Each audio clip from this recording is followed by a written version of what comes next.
What's the crop mode on a full-frame camera, and should you be using it? I'm going to tell you on today's episode of Ask David Bergman.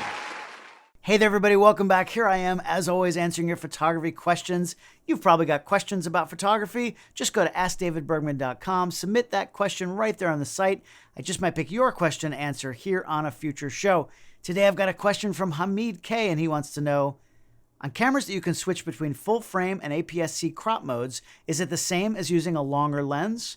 Thanks, Hamid, for sending in that question at AskDavidBergman.com. Today, we're going to talk about crop mode. Now, some cameras will allow you to select the crop and or the aspect ratio when you're shooting pictures. On the brand new Canon R3 camera, which I happen to have right here, it's going to give you a few different options. Full, 1.6 crop, 1:1, 4:3, and 16:9. Now, when you shoot on full, you're using the entire sensor and shooting the highest number of megapixels as possible. On the R3, that's 6,000 by 4,000 pixels, or that equals 24 million pixels, 24 megapixels. So I'm going to talk about the 1.6 crop mode in a second, but those other three settings, 1:1, 4:3, and 16:9, what they do is simply change the aspect ratio when you're shooting. Personally, I have no use for those settings, but some people in specific situations might. 1:1 is going to give you a square, so if you're trying to replicate maybe a Hasselblad medium format look, or maybe you're shooting for square Instagram photos, or doing some other job where you need to be shooting squares, picking that setting is going to help you compose in camera, because while you're shooting, you're going to see it as a square. 16:9 could be useful if you're a unit photographer on a TV set and you want your images to look just like the 16:9 that the show is shooting. I've also seen some cameras that have a 4:5 setting because that's the same aspect ratio as an 8:10 image. If you shoot actor headshots and have to provide 8:10s for your clients, it might be helpful to shoot that way so you can see exactly how it's going to look without having to go into post and then crop that image. Now, keep in mind that, at least in Canon's case, and I think most camera systems work this way, that setting is only going to affect the JPEG. If you're shooting RAW, which I hope you are, of course, you'll see the adjusted aspect ratio in the camera when you're shooting, but then the RAW file is actually the full frame. It's capturing the entire sensor, and that way you're going to have the option to recrop it in post-processing however you want. But Hamid's question is about the 1.6 times crop mode setting. That one is actually different than the aspect ratios. It keeps the same 3:2 aspect ratio as the full frame sensor, but it crops in on the image to the same field of view that you would get if you put that same lens on an APS-C crop sensor camera. The field of view conversion on those cameras is 1.6 times. So yes, a 70 millimeter lens, for example, would have the same field of view as a 112 millimeter lens. 70 times 1.6 is 112. Now, that seems like it would be beneficial if you're shooting sports, wildlife, or really anything where you'd use a very long telephoto lens. So like a 400 millimeter lens becomes a, let's do some math in my head real quick, 4 times 6, 24, so it'd become a 640 millimeter lens. That's pretty nice to have that extra reach. Without spending any extra money, you can choose to make your images look like they were shot with a 640 instead of a 400 anytime you want, just by going into that menu. Now, the thing is, just like using an APS-C camera, though, it works by simply cropping in on the image. It does not use the full frame sensor to capture the frame, just a smaller portion of it. It's actually the exact same thing as if you shot full and then just cropped the image in the computer afterward. So in the case of the R3, that's normally 24 megapixels, you're only capturing 9.3 megapixels.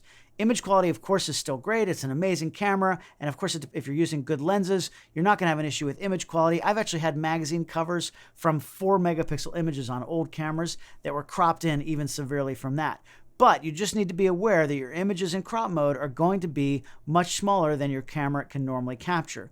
Now, of course, it depends on what camera you're using. If you have one that has more megapixels, the Canon R5, for example, is a 45 megapixel camera.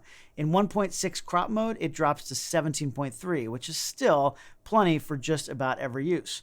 And by the way, if you put a lens that's made for a crop sensor camera, like on the Canon case, that's the EF-S lenses, if I were to put that onto one of these full frame bodies, it's going to automatically select that 1.6 crop mode for me. That's because those lenses project a smaller image circle since they're made for smaller sensors. They won't cover the entire size of a full frame image, and you just have black all around the outside of your image. So the camera is smart enough to change that setting for you and crop in right as you're shooting. So now that we know we have the same field of view as a longer lens, Hamid asked if it's the same as using an actual longer lens. Well, not really. So the thing that doesn't change when you're using crop mode is the depth of field. The bokeh is the aesthetic quality of the out of focus area in the background. And when you shoot with a wider lens, the background is going to be more in focus. Simply cropping in on the image doesn't change that. You're just going to see less of the image. So if you switch to an actual longer lens, you would have a shallower depth of field. In most cases, that's going to be more pleasing because it helps to separate your subject from the background even more. Now, depending on how far away your background is, it may or may not be an issue for you, but the point is, cropping the image is not going to look exactly the same as using a longer lens. Now, if you could change your position and get closer to your subject, that will make your background go more out of focus. But honestly, if you have the option of moving closer, then you're probably not going to use the crop mode anyway. You're just going to do that zoom with your feet, as they say. I did a video about getting good bokeh using crop sensor cameras. I'm going to put a link in the description down below if you want to go down that rabbit hole. So, is there any advantage to actually shooting crop mode on your camera? Well, the only one I can really see is if you need that extra reach and you're using JPEGs straight from the camera, like if you're delivering to a client right on the site of a shoot. Even so, the client could take that full frame JPEG and crop it for the exact same result. But if you're not doing any post-processing at all, I suppose it could save some time. For me personally, I'd rather have the full image and then can choose how I want it cropped in post. Remember, that crop mode does not save the image area outside of the cropped portion, even in the raw file. So once you take the picture, there's no going back. I like to have options, especially when there's no change in the quality if I were to just crop it in post. So that's going to give me the choice to crop it however I want afterward in post. Now, if you really need some extra focal length and don't want to buy a longer lens, a teleconverter might be a good option for you, but that's a discussion for another video. Hamid, I hope that helps. What do you all think? Do you use crop mode on your full frame camera? If you do, let me know why in the comments below.